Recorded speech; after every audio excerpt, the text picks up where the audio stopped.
Hello, and welcome to Quality Thoughts. I'm Chad Dorgan. Last week we talked about the first quality foundational element, which was right.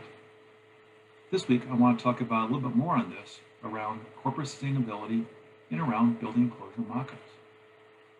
When you think about corporate environmentality or sustainability, this could be around energy, where you get it, how you use it.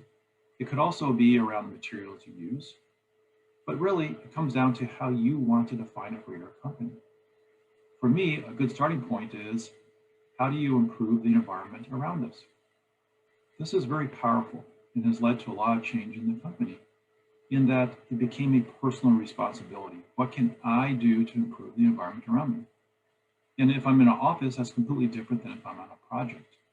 The importance is that you're doing it on an ongoing basis, that you're improving the environment. It could be your personal environment, the physical environment, or the materials you use. That's the power of that very simple, what is right. When you look at building enclosure mockups, before we had a good definition of right, we really responded to just what the contract said, aesthetics, or test a portion of it, or just test a window itself.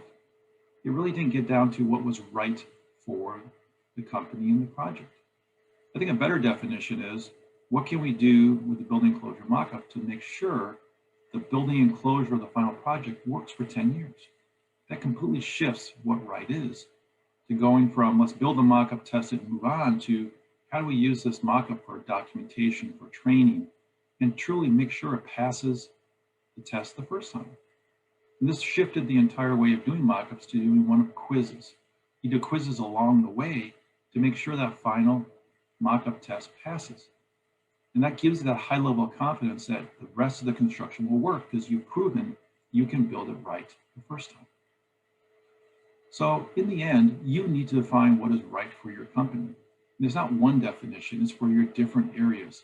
What's right for safety is different than right for HR, which is different than for a project. But you need to define right.